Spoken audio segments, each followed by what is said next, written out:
Every year, the National Urban League puts out a report on the state of Black America. Within that report is the Equality Index, which measures how Black Americans are doing in comparison to white Americans. And this year's findings are pretty grim. It shows that Black people still get only 73.9% of the American pie that white people enjoy. And here's some facts that explain the reasons why. The median household income for Black people, 37% less than that of white people. Black couples are less likely to own a home, but twice as likely to be denied a mortgage or a home loan. The wealth disparity is as wide as ever, and even worse, the life expectancy for Black people is declining, with a Black child now expected to live 4 years less than a white child. Joining me now is Mark Morial, the president and CEO of the National Urban League. So, Mark, tell us, based on your report, how would you best describe the current state of Black America?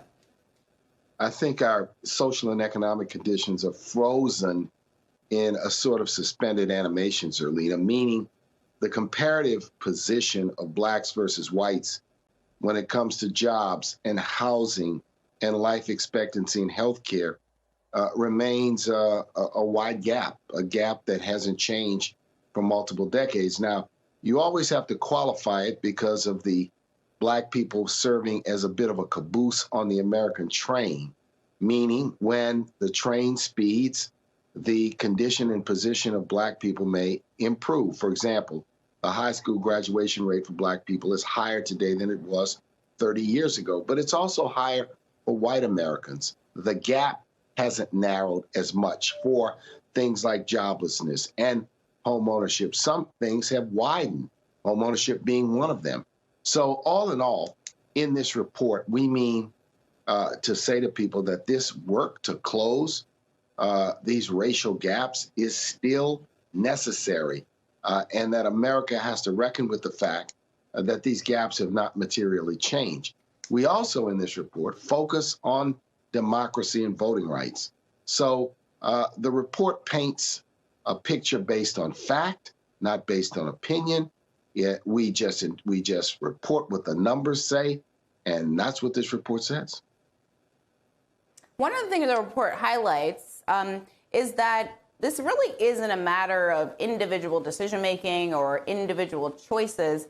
It instead focuses on just how hard it is for people of color to overcome systemic racism. Speak to that point. I mean, what are some of the key issues that require systemic change? Well, home ownership is one. Why are the denial rates systemically lower? The mortgage denial rates higher than for white Americans, even if you look at similar incomes. Why, when you look at an African American and a white person who may graduate from the very same college in the very same year with the very same grade point average, do you find 20 years later a wealth gap, and in many instances, an income gap?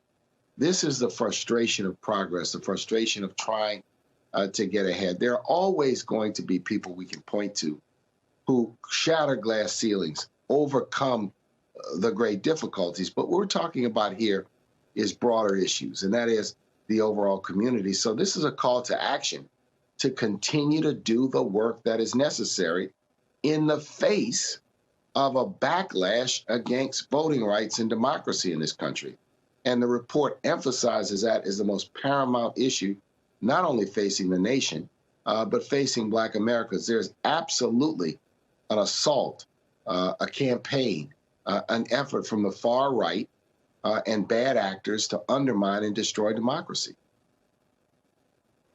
And one of the other things that I think is important to note, I mean, the attacks on democracy culminated, I think, at the insurrection on January 6th. But also, January 6th followed a summer of racial justice protests. And I don't think those two things are as separate as we think they are. I think that the backlash you're speaking of to that multiracial progress is some of what we saw at the insurrection. Your report found Black people are more than twice as likely to experience threats or use of force during police encounters. So I want to play you some sound, because this week we've been talking about Patrick Lyoya, a man who was killed in Grand Rapids, Michigan. Let's listen to attorney Benjamin Crump, who represents the family, and I'll talk to you about it on the other side. Thank you. Here in America and leaders around the world are making sure that we condemn Russian soldiers who are shooting civilians in the back of their head in the Ukraine, where we want them to also condemn police officers shooting unarmed black civilians in the back of the head here in America.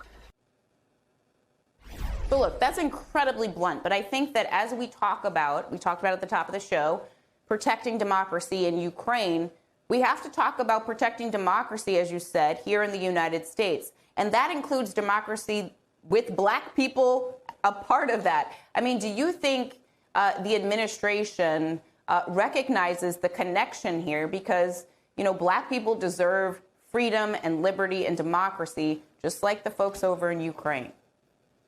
You know, Zerlina, if you go back and look at it, and I'd invite you and the listeners and viewers to do this, look at my speech at Clark Atlanta University on Tuesday when we released the State of Black America report.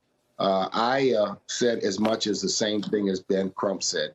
It is inconsistent to, on one hand, condemn Putin and Russia for their invasion and aggression in Ukraine, and on the other hand, be silent or turn your back or hide behind the filibuster when it comes to protecting democracy here at home.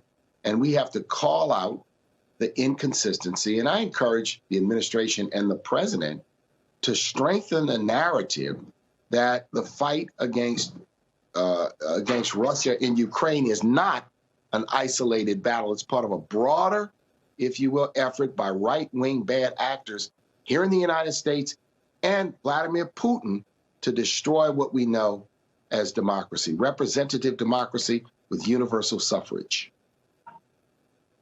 Mark Morial, thank you so much for being here today. Please stay safe.